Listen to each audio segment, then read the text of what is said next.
જય સ્વામિનારાયણ. બ્રહ્મ સ્વરૂપ પ્રમુખ સ્વામી મહારાજ જીવન ચરિત્ર ભાગ 12. આજનું વાંચન. પૂર્ણિમાની પ્રેરણા.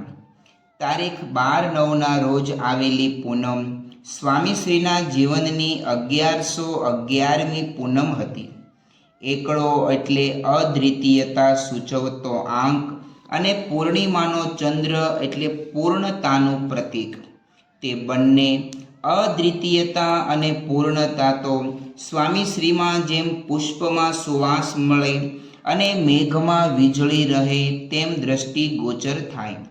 તેથી આજની સવારે તેઓના ભોજન દરમિયાન તેઓની પૂર્ણતા અને અજોડતાને સિદ્ધ કરવા સ્વાનુભાવો સંતોએ કહ્યા. અંતે એક સંતે પ્રાર્થના કરી કે બાપા, 1235મી પૂનમ એટલે કે 100 વર્ષ સુધી આવાને આવા રહેજો. ભગવાન બધું સારું કરશે, પણ આપે સંકલ્પ રાખવાનો છે. આપ છો એટલે આનંદ છે. જોગી બાપાનો આનંદ છે, મહારાજ સ્વામીનો આનંદ છે. આ જ આપણી વિશેષતા છે કે આપે આટલું બધું કર્યું છતાં 90 વર્ષમાં એક વાર પણ એવું બોલ્યા નથી કે મેં કર્યું. ભગવાન જ કાર્ય કરે છે ને, મૂળ કરતા એ છે. આપનામાં એ ભગવાન અખંડ રહ્યા જ છે ને. આપ હો તો ડંકા વાગે, બાકી બધું હવાઈ જાય એવું છે. હમણાં આપ 12 દિવસ માંદા થયા તો અહીં કોઈ દેખાતું નહોતું. અત્યારે આપ નીચે દર્શન માટે આવો છો તો મંદિર કેવું ભર્યું ભર્યું થઈ જાય છે. એટલે પ્રાણ તો આપ જ છો. પ્રાણ ભગવાન છે. શ્રીજી મહારાજ ને શાસ્ત્રીજી મહારાજ, યોગીજી મહારાજ જ પ્રાણ છે. આપણામાં રહીને એ કામ કરે છે. એટલે મેં કર્યું જ નથી, ભગવાન જ કરે છે. એટલું રાખો તો કાંઈ દુઃખ નહીં. આપણે આટલી મહેનત કરીને ના કેમ થયું, એવો ધોખો કરવાનો છે જ નહીં. સ્વામીશ્રીએ જણાવ્યું. તેઓના આ અમિસિંચનથી સંતો સાથે આજની પૂનમના ચંદ્રનો તેજપુંજ પણ અતિશય વૃદ્ધિ પામ્યો. સત્સંગીને સત્ય સદા પ્રમાણે. તારીખ 15/9ના રોજ પરીક્ષાની સફળતા અંગે આશીર્વાદ લેવા સ્વામીશ્રીને ફોન જોડનારા યુવાન શ્રી દિવ્યાંગની વિશેષ ઓળખ આપવા જ્યાં સેવક ગયા ત્યાં જ સ્વામીશ્રી બોલવા લાગ્યા.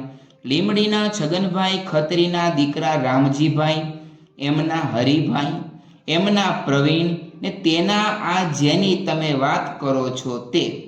આટલું કહી તેઓએ વધુમાં કહ્યું, રામજીભાઈને 2 દીકરા, તેમાં હરિભાઈ નવા પત્નીના અને ત્રિકમભાઈ જૂનાના. રામજીભાઈના બાપુજી છગનભાઈને પણ 2 પત્નીઓ, તેમાં એકના રામજીભાઈ અને બીજાના ચીમનભાઈ તથા મૂળજીભાઈ. સત્સંગીઓ સાથે રહેલી સ્વામીશ્રીની અગાઢ પ્રીતિનો પુરાવો આ નામાવલી આપી રહી. તેઓની આ સ્નેહગાંઠનો વધુ એક દાખલો આજની રાત્રે પણ સાંપડ્યો. આ સમયે મંદિરના વ્યવસ્થાપક સંતોને બોલાવી સ્વામીશ્રીએ આવતીકાલે આવી રહેલા શાસ્ત્રીજી મહારાજના સ્મૃતિ પર્વનું આયોજન જાણ્યું. તે પછી તેઓ સ્વયં જ સૂચના આપવા લાગ્યા. બધાને ગરમા ગરમ રસોઈ જમવા મળે તેમ કરજો. મોટા મહેમાનોને સંતો પીરસવા જઈ શકે તેમ હોય તો ગોઠવજો. બધા રાજી થાય. જેણે જેણે રસોઈ લખાવી હોય એ બધાને જમવાનું આમંત્રણ આપવાનું ભૂલતા નહીં. જેઓના ઘેરથી આવી ન શક્યા હોય તો એ બધાને પ્રસાદીનો દૂધપાક ભરીને ઘેર મોકલજો. પત્તર વેલિયા રસોઈમાં છે તો જાતે જઈને જોજો કે ચીકણા તો નથી રહ્યા ને. આ જ રીતે સ્વામીશ્રીએ પરંપરાગત રીતે સારંગપુરમાં ઉજવાતા આ સ્મૃતિ પર્વની વ્યવસ્થા ત્યાં ફોન જોડીને જાણી અને જરૂરી માર્ગદર્શન આપ્યું. જેમ સંતાનના મોંમાં કોળિયા મૂકતા માં કદી ધરાય જ નહીં, એમ 90મા વર્ષે પણ સ્વામીશ્રી સૌને જમાડવાનો અપૂર્વ ઉમંગ દાખવી રહ્યા. પ્રેમે પાન કર્યું પરમેશ્વર. તારીખ 16/9ની સવારે મંદિરમાં દર્શને જવા સ્વામીશ્રી જેવા લિફ્ટમાં પ્રવેશ્યા કે ત્યાં જ તેઓની નજર દિવાલો પર ચિપકાવેલી શાસ્ત્રીજી મહારાજની વિવિધ તસવીરો પર પડી. આજે યજ્ઞ પુરુષ સ્મૃતિ પર્વ નિમિત્તે થયેલું આ સુશોભન સ્વામીશ્રીને અતીતમાં તાણી ગયું. તેઓ શાસ્ત્રીજી મહારાજની એક એક મુદ્રાને પ્રેમપૂર્વક નિરખી રહ્યા. તેમાં એક ખૂણે ફાળિયા જેવી પાઘ પહેરી શોભતા શાસ્ત્રીજી મહારાજને જોઈને તો એકદમ ભાવ વિભોર થઈ સ્વામીશ્રી બોલી ઉઠ્યા, આગળી તો જુઓ, પરવા જ નહીં. આ રીતે ગુરુ સ્મૃતિમાં ગરકાવ તેઓ અભિષેક મંડપમાં પધાર્યા ત્યારે અહીં રોજના ક્રમ પ્રમાણે 2 સંતો નીલકંઠ વર્ણી પર જલધારા કરવા લાગ્યા. તે વખતે સ્વામીશ્રીએ પણ મને એક લોટો આપો કહી કળશ માંગ્યો અને ખુરશીમાં બેઠા બેઠા સ્વહસ્તે અભિષેક કર્યો. ત્યારબાદ તેઓ મંદિરમાં પહોંચ્યા ત્યારે અત્રે મધ્યખંડમાં આજના ઉત્સવ નિમિત્તે દૂધપાકના કટોરા પ્રસાદ રૂપે મૂકવામાં આવેલા. તેમાં ગુલાબની પાખડીઓ પધરાવી સ્વામીશ્રીએ વાનગીની મીઠપને મોક્ષદાયી બનાવી દીધી. પહેલાં તો આજના દિવસે તેઓ સંતને કરતા મનોહાર ફરે પંક્તિમાં વારંવારની જેમ સ્વયં હાથમાં કમંડળ લઈ પીરસવા પધારતા, પરંતુ હવે નાજુક સ્વાસ્થ્યને કારણે તે રસલહાણ ઇતિહાસનો ભાગ બની ગયેલી. છતાં સંતો ભક્તોને પીરસવાનો સ્વામીશ્રીનો ઉત્સાહ આજે ગુલાબની પાખડીઓ રૂપે વરસી પડ્યો. વૃદ્ધ વયે પણ સૌને રાજી કરવા તલસતું તેઓનું હૈયું વહાલને વરસાવવાનો કંઈક માર્ગ તો શોધી જ કાઢતું. તે રસ્તે સૌને તૃપ્ત કરી આજે સ્વામીશ્રી પોતે જમવા બિરાજ્યા ત્યારે તેઓના થાળમાં પણ અત્રે બનાવેલા અને સારંગપુરથી આવેલા દૂધપાકની એક એક વાટકી મૂકવામાં આવેલી. જોકે સ્વામીશ્રીએ તો ખીચડીથી જ ભોજનનો પ્રારંભ કર્યો. તે જોઈ દર્શનાર્થી સંતોએ દૂધપાક પીવા પ્રાર્થના કરી, પણ તે બાબતે સ્વામીશ્રીએ ઉત્સાહ ન બતાવતા સૌએ કોઠારી ભક્તિ પ્રિયદાસ સ્વામી તથા વિવેક સાગરદાસ સ્વામીને કહ્યું, આપ એક વાટકી બાપાને આપો. આ વખતે સ્વામીશ્રી આનાકાની તો કરતા જ રહ્યા, પરંતુ છેવટે સૌને રાજી કરવા તેઓએ એક વાટકી દૂધપાક ગ્રહણ કર્યો ત્યારે સૌના હૈયા ઠરી ગયા. આ સમાચાર સારંગપુર પહોંચતા ત્યાંના સંતોએ ફોન જોડી હરખ વ્યક્ત કર્યો ત્યારે સ્વામીશ્રી બોલ્યા, વધારે તો જમાય નહીં, પણ બધાની ઈચ્છા હતી એટલે લીધો. અમે વધારે જમ્યા નથી, પણ તમે બધા અમારા વતી એક એક પત્તર વધારે જમજો અને સૌ સંતો ભક્તોને જય સ્વામિનારાયણ કહેજો. સ્વામીશ્રીને જમવા કરતાં જમાડવાનું તાન જ વધુ રહેતું. કેટલા ઉદાસ કેટલા ઉદાર.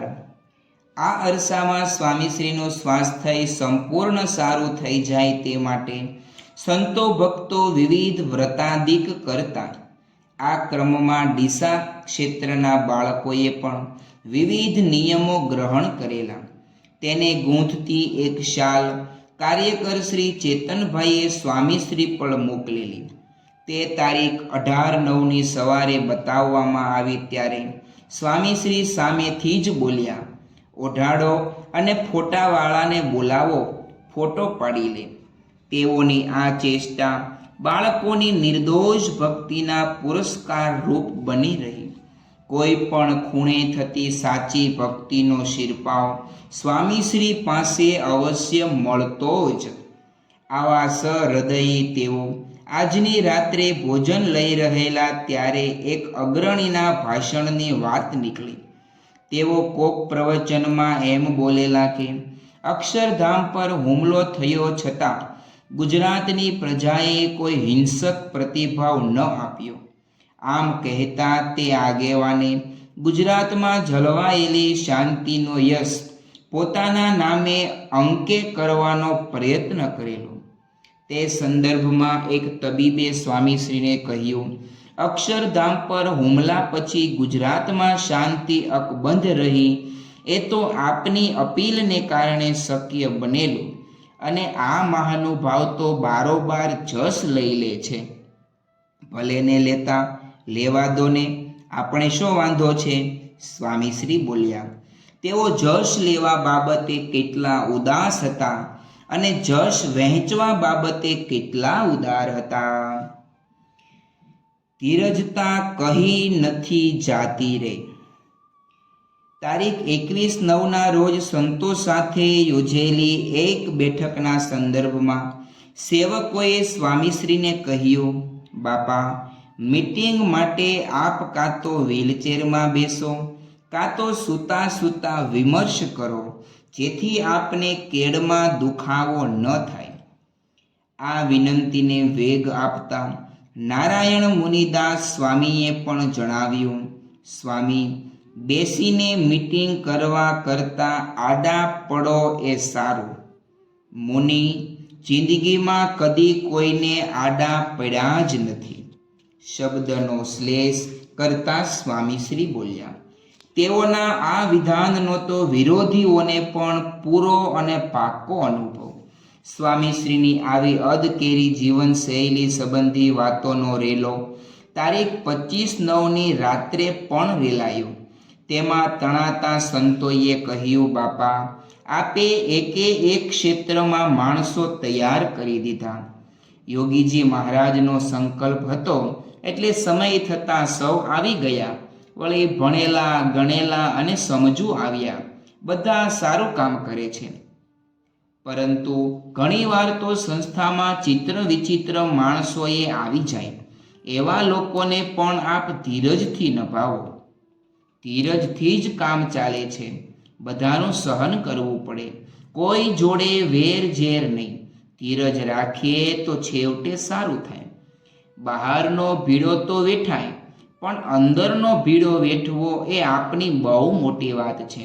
એમાં તો છાતી બેસી જાય, પહોંચી જ ન વળાય.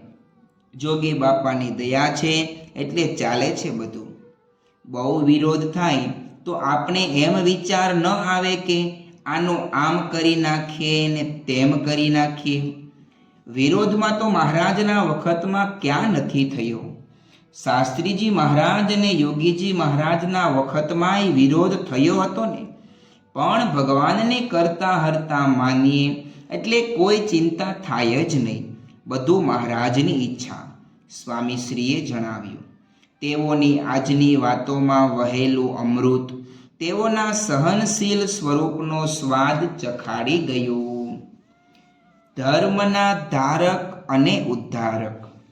તારીખ 26/9 રોજ સ્વામીશ્રીને ફોન જોડનારા એક કાર્યકર સમસ્યાના સાણસામાં ખરેખરા ભીસાઈ રહેલા.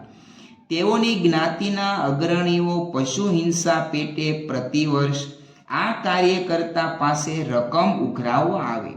એટલું જ નહીં, માંસાદિકનો પ્રસાદ લઈ જવા પણ આગ્રહ કરે.